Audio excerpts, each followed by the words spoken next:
Hello, আপনারা আমাকে এখন দেখছেন। আমি সমুদ্রের পাড়ে ঘুরে বেড়াচ্ছি।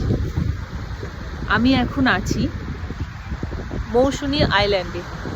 মৌসুনী আইল্যান্ডের একটা হোমস্টেতে। সে হোমস্টেটার নাম হলো আগমন হোমস্টে।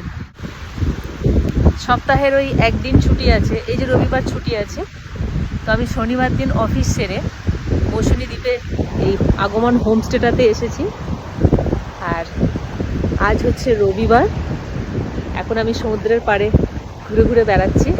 এখন যেহেতু ভাটা রয়েছে, তার জন্য জল আশেপাশে, মানে জল এখন কম আছে। মানে আমি এই সমুদ্রের পাড় দিয়ে আমি এখন হেঁটে বেড়াতে পারছি। যখন জোয়ার আসবে তখন এই জল এইভাবে পাড়ে তো আর হেঁটে বেড়ানো যাবে না, তখন জল পুরো ওই ডাঙা ওই ধার পর্যন্ত চলে যাবে। আমি আপনাদের দেখাচ্ছি। দুপুর গড়িয়ে যখন বিকাল হতে থাকবে, বিকাল গড়িয়ে সন্ধ্যা হতে থাকবে, পুরো এই যে আপনারা ভিজে দেখতে পাচ্ছেন, পুরো যতটা দেখা যাচ্ছে ভিজে রয়েছে, ওইখান পর্যন্ত কিন্তু জল চলে যাবে, উঠে যাবে জল। আর আমার সামনে আপনারা এই যে বিভিন্ন হোমস্টের মাচাগুলো দেখুন।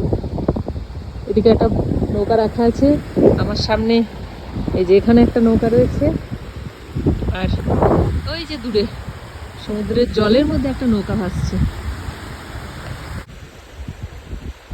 সাগর কিনারে দিল ये पुकारे तू जो नहीं तो मेरा कोई नहीं है। ওইদিকে একজন মাঝি ভাই বোধহয় নৌকা নিয়ে উনি পাড়ি দেবেন।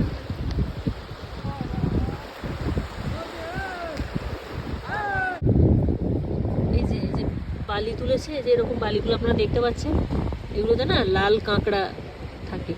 কারণ এর আগে আমি যখন গঙ্গাসাগরে গিয়েছিলাম তখন কিন্তু এরকম সাগরের চরে কিন্তু লাল কাঁকড়া ঘুরে বেড়াচ্ছিল, দেখেও ছিলাম। এই যে সমুদ্রের পাড়ের এই ঠান্ডা হাওয়া যদি আপনারা খেতে চান, তাহলে আপনাদেরকে একটু কষ্ট করে মৌসুনী দ্বীপে আসতে হবে এবং মৌসুনী দ্বীপের আগমন হোমস্টেতে আসতে হবে।